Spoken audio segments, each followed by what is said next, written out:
As you can see, I am fully healed. Oh, you see, this is what caused all the commotion. They glued it back together. Where is it? They glued it back together. Boom, that's all. That's it. That's what nearly brought an old man down. A tiny puncture wound that all the blood in my body went, let's go! We got a hell of a show tonight. My guest, sociologist and author Matthew Desmond, is going to be... I love him. They love him. Fresh off his upset win as Best Supporting Actor. And the crowd goes wild. But first, if I can just pick up something from the last time that I was out here. I'd made a bit of a critique of Elon Musk and the Doge program. Let me reset the scene.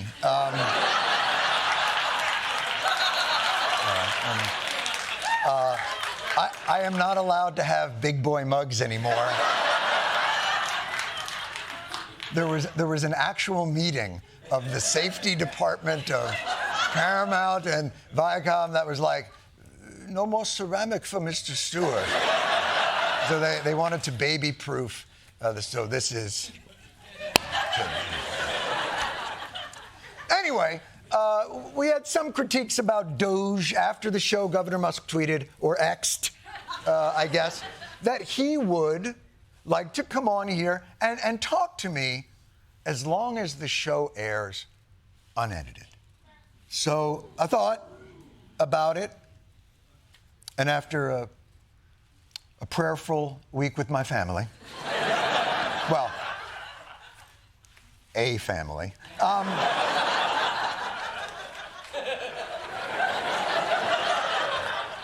this is a family hall pass situation.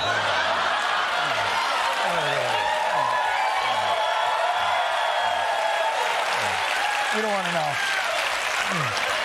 You don't want to know, and quite frankly, I don't want to know.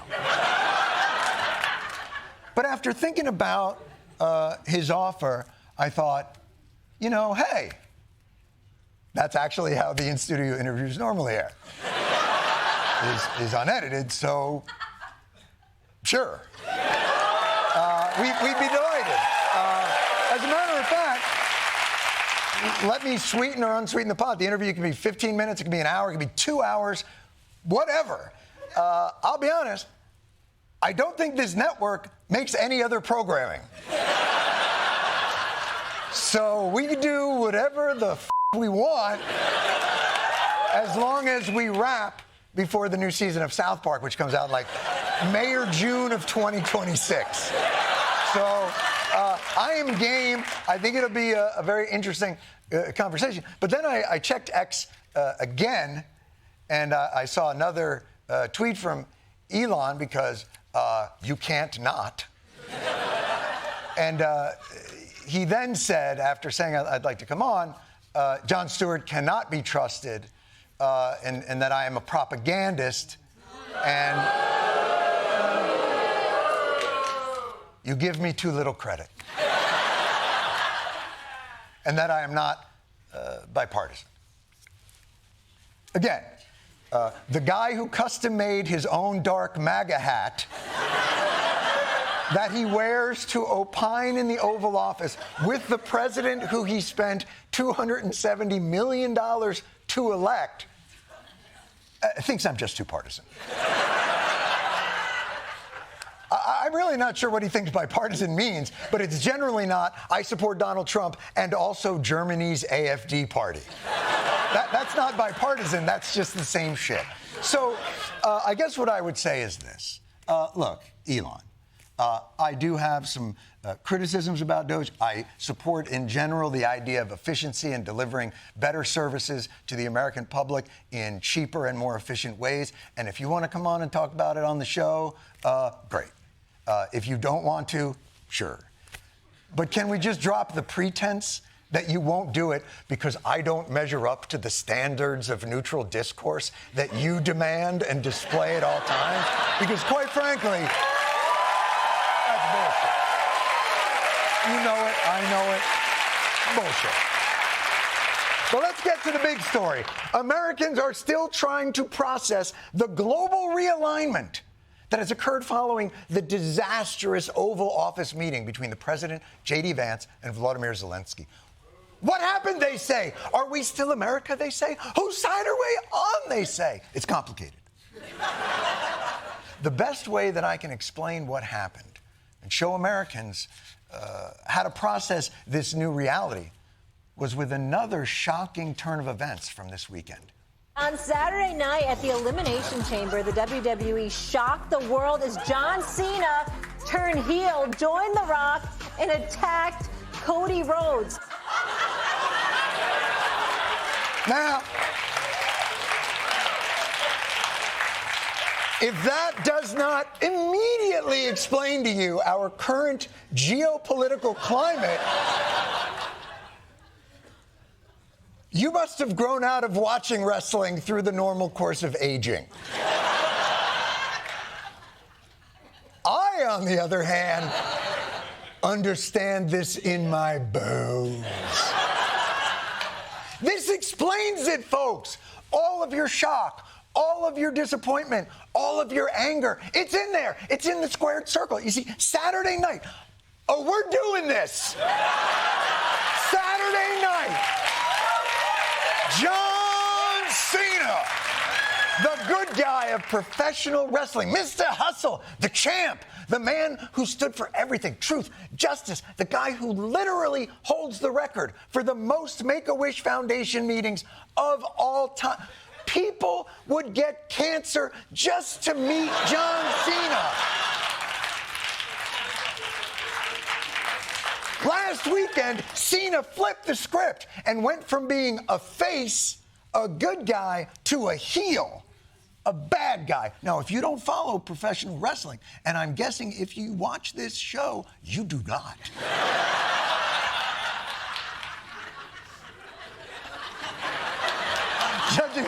Judging from, all right.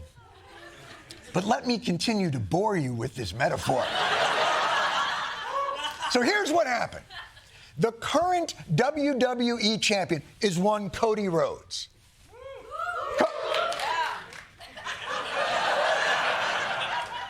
Seven people say around.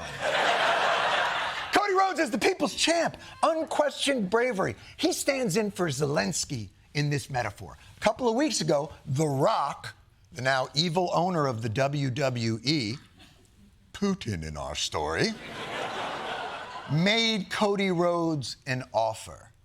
The one thing that I want more than anything in this world is that I want your soul.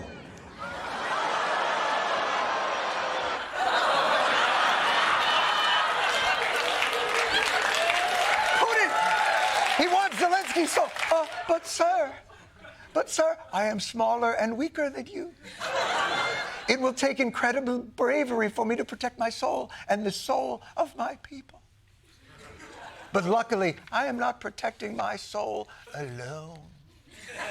For I have the support of the great John Cena! So, Cody Rhodes, Zelenskyy, told Vladimir Putin, Rock, no soul for you, motherfucker! And that's when they met in the Oval Office. America went to hug Zelenskyy, but when America looked up, somehow Putin had given John Cena the international sign for its time. And rather than repudiate Putin, America smelled what The Rock was cooking. And through that borscht haze, America delivered the nut shot. The nut shot to the hopes and dreams of Ukrainians everywhere.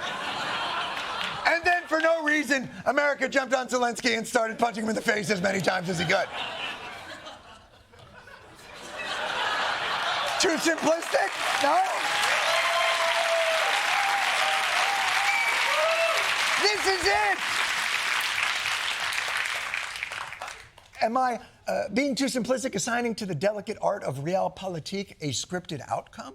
Perhaps, but judge for yourself. Putin broken 25 times his own signature. 25 times he broken ceasefire. You're in no position to dictate what we're going to feel. You're not in a good position. You don't have the cards right now. You're gambling with World War III. You're gambling with World War III. Have you said thank you once this entire meeting? We gave you, through this stupid president, $350 billion. You're either going to make a deal or we're out. This is going to be great television, I will say that. It sure wasn't. But isn't that what you want from the high-stakes diplomacy and real-life urgency that ending war demands? And, you know, even reporters got some nut shots in. Why don't you wear a suit? Oh, shit! No, you didn't! Let's do the dozens. Oh, Zelenskyy, you're so poor and war-torn, you're down to one Brooks brother. Oh, shit! You've so war-torn, you've given up the meaningless protocols of business attire. If you think I'm pushing this metaphor, look at the stunned faces in the crowd at WWE when John Cena turned heel. I now present you the equally stunned faces of those watching this Oval Office pay-per-view. Scott, I've never seen anything like that. You've never seen anything like that. Wow. Just wow. That was something. Caitlin, I want to start with, look at her face. I mean, Christiane. You broke Christiane Amanpour. The woman wanders unprotected through Taliban-controlled Afghanistan, doesn't give a f***. 10 minutes of Trump diplomacy, and she's like, is anyone else dizzy? My A1C is plunging. Now, of course, there is one big difference between the WWE and the world of politics. In the WWE, they seem very clear on who the good guys and who the bad guys are. Nobody walked out of the match pretending that the guy who got nut-shotted was the bad guy. There was this attitude of ungratefulness, seeing his smirk, seeing him roll his eyes, seeing him refer to J.D. Vance, the vice president, as J.D. He shows up in his Equinox chic outfit to the doggone Oval Office. President Zelenskyy was also antagonistic, and frankly, he was rude. So impertinent, so disrespectful. Tone deaf, going in and fighting back, getting sassy with the president and the He was sassy. He was sassy. He was sassy.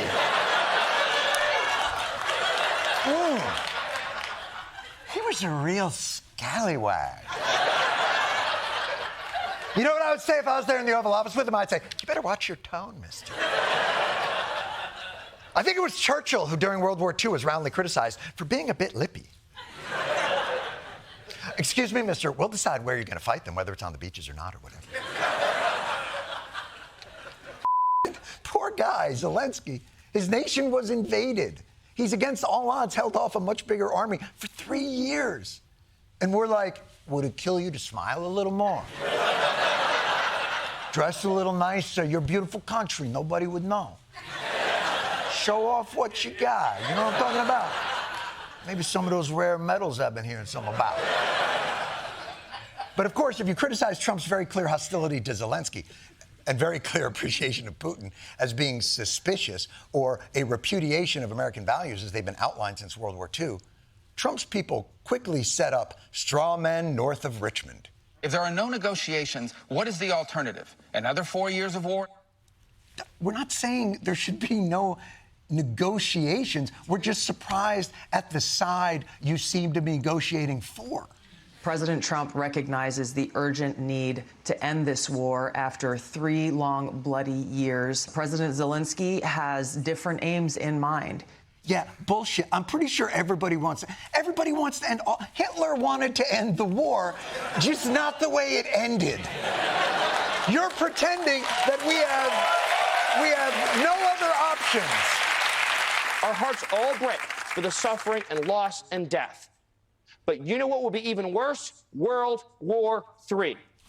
Yes, I'm sure your heart, in quotation marks, is breaking. But in your little zero-sum formulation, you are correct.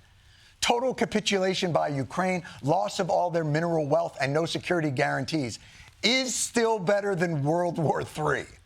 for now.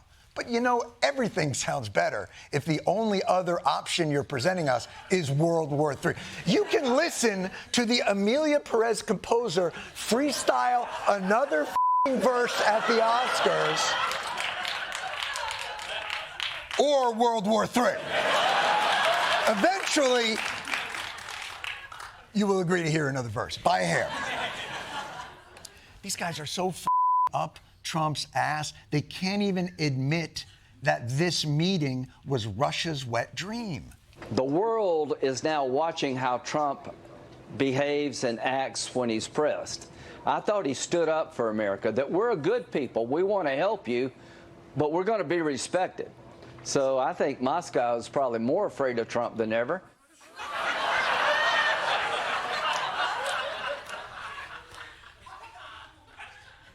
Yes, people get terribly afraid when someone viciously takes their side. They must be quaking in their... What do Russians wear on their feet? I don't. Is it shoes inside other shoes, and then they get very small? Until the last shoe that you take off is a tiny shoe, and you're positive this has got to be the last shoe, and then, but no, you're a little baby tiny shoe, a little baby tiny shoe.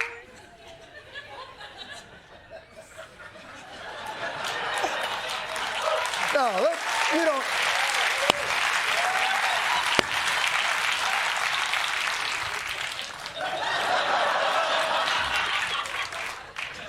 You know what? Putin must be quaking. Let's get this is the actual Russian state television view on Russia's fearfulness. The new administration is rapidly changing all foreign policy configurations. This largely coincides with our vision. America said, do whatever you want. It has nothing to do with us. It's such a pleasure to watch. Basically, he is taking our bread and butter. We wanted to saw the Western world into pieces, but he decided to saw through it himself. Not only are the Russians not fearful, they're f***ing delighted. Do you know how hard it is to delight a Russian? There's only two ways to do it. Break up the Western democratic order or bear on roller skates. It's the only two ways. Or social media dash cam death. Three things, really. Look, none of this is to say Zelenskyy handled this meeting well. Everyone knows by now Trump's love language is subservience. If he calls your wife ugly, you praise him. If he calls you whittle, you run his State Department. And if you're a foreign leader who wants to be on good terms with America, you got to butter Trump up like he's Texas toast. British PM Keir Starmer knows how it's done. It is my pleasure to bring from His Majesty the King a letter. He sends his best wishes. It's an invitation for a second state visit. This is really special. This has never happened before. This is unprecedented. And I think that just symbolises the strength of the relationship between us. So this is a very special letter.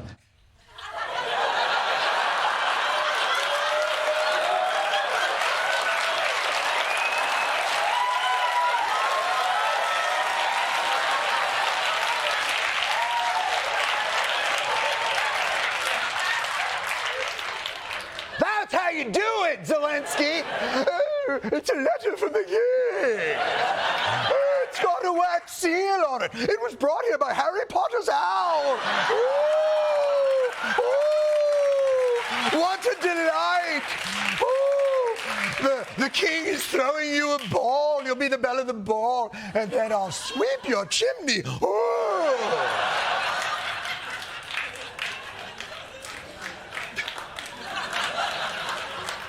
Zelenskyy shouldn't have gone in there with Russia hasn't abided by any ceasefire agreement, so we can't trust them. He should have gone in there with a dessert cart and a Kyiv hotel opportunity. So this meeting has deeply wounded America's alliance with Ukraine, as well as the rest of Europe. And the punditocracy is having a hard time figuring out the strategy.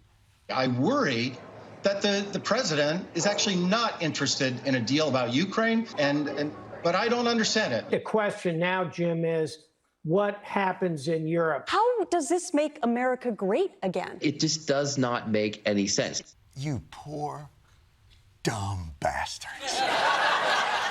It makes perfect sense. If only you watched professional wrestling. Do you get it? It was a heel turn. I'll explain it again. It was a heel turn designed to create the alliance Trump always wanted in the first place. What's to understand? Trump and the Republicans like Putin better. Just listen to Putin. The radical neoliberalism destroying traditional values. The obsessive emphasis on race. Modern cancel culture. It turns into reverse discrimination, reverse racism. They invented 5 or 6 genders, transformers, trans. You see, I do not even understand what it is. Shared toilets for boys and girls. Cats marrying dogs. Will and Grace reboot? I mean, come on. It sounds like Putin is primarying Marjorie Taylor Greene from the right. A woman who, by the way, gives up the whole point of this realignment. The Ukrainian government is attacking Christians. Russia is not doing that. They're not attacking Christianity. As a matter of fact, they seem to be protecting it. By bombing other Christians. So everyone's wondering, why isn't Trump aligning himself with the West? In his mind, he is. Western civilization, not Europe. To most of us, Russia is not that. Because we, and historically everyone, has used the West to mean Western values. Europe represents the expansion of liberties advocated by great Enlightenment thinkers like Locke, Voltaire, and Rousseau. But to MAGA, this is Europe. It's f***ing gay. Super gay. When MAGA talks about Western civilization, they mean the Knights Templar. Still pretty f***ing gay. I gotta say. But excitingly so. But that's the thing.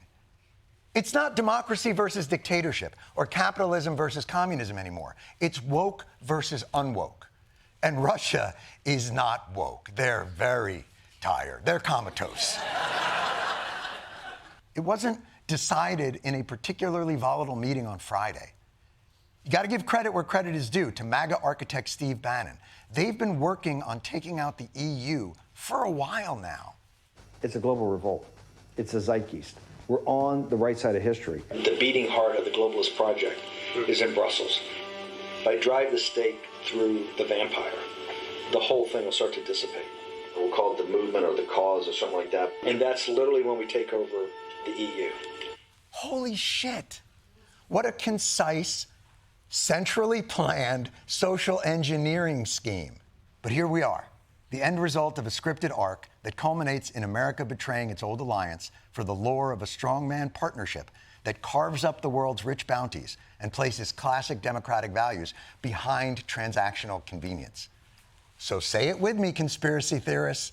By design, it's a new world order. So Europe, sadly, if I may,